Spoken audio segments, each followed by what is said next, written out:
Casey Phillips here with senior writer and editor Scott Smith. And I don't know if you heard, but the Bucs are going to the Super Bowl. Yes. In their own home stadium. I did hear that, and it's a little frustrating that you're making me stop with the celebrating for a few minutes here. But I think it's important that we take a look at what's coming next. It's true. I mean, I thought about us just doing a 5-minute video of everyone watching us dance and yell and scream.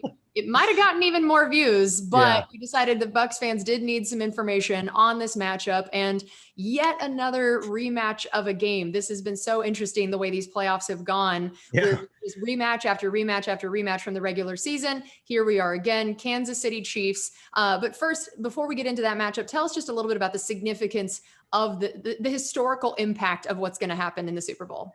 Yeah, the last time the Buccaneers were in a Super Bowl 18 years ago, and first of all, it's significant because the Bucs are back, their second Super Bowl ever. This is enormous and huge for this franchise.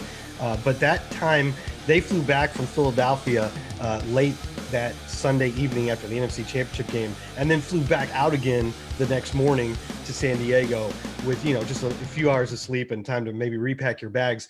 This time when the Buccaneers triumphantly flew back from Green Bay in the NFC Championship game, they knew they didn't have to go anywhere else because the Super Bowl is at Raymond James Stadium, and the Buccaneers are now the first team in 55 years of Super Bowls to play in their home stadium, which is just unbelievable. It's history, and you can't take that away no matter what happens. San Francisco in 84 and the Rams in 79 played in their regions, but not in their home stadium. So this is the first, and it's incredible. For Kansas City, what they're trying to do is be the first team since Tom Brady's Patriots in the 03 and 04 seasons won back-to-back Super Bowls, and it's a little hard to believe that no team has done that in almost 2 decades since.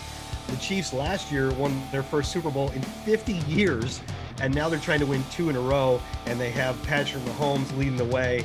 And, it's possible history on both sides of this matchup, but it's really a fun one. These are 2 of the top 3 highest scoring teams in the league too. So get ready for some fireworks. Right. Which leads me to my next question. So what is this matchup going to look like? What are the keys to the Bucs coming out with a win, especially looking back at that last matchup, knowing it did not go how the team wanted it to go? What needs to be similar and different from that game? Well, what needs to be better is covering Tyreek Hill, because he was a monster against us. I think he set a record for the most yards in the first quarter. He had that 75-yard touchdown. They were up 17-0 before you could blink.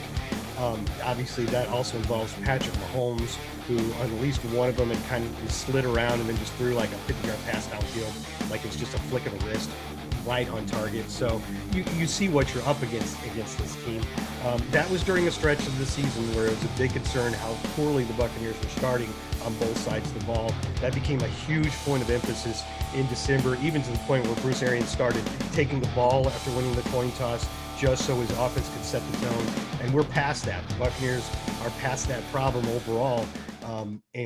And now so hopefully you'll have a much better time at the beginning of the game against this Chiefs offense that has, like the Bucs, has so many weapons that they can throw at you. It's certainly not just Tyreek Hill. Travis Kelce's a big, big concern. Probably the best season a tight end's ever had in the NFL this season. So on offense, they're a big concern. On defense, they have playmakers like Tyrann Mathieu, the kind of chess piece that you can move all over the board. Had some big plays in the playoffs. That's the kind of defender everybody's trying to get in their defense these days. That's why the Buccaneers drafted Antoine Winfield Jr. They have some good pass rushers in Chris Jones and Frank Clark, and they've been a little bit middle of the pack in their defensive stats in the regular season, but they have a lot of playmakers over there. All right. Well, that is going to do it for us on our Super Bowl preview. Never going to get tired of saying that. We are so excited to watch your Buccaneers defend their home turf in the Super Bowl. This has been amazing. Thanks so much for joining us, and stay tuned to all of the coverage leading up to the big game on Buccaneers.com.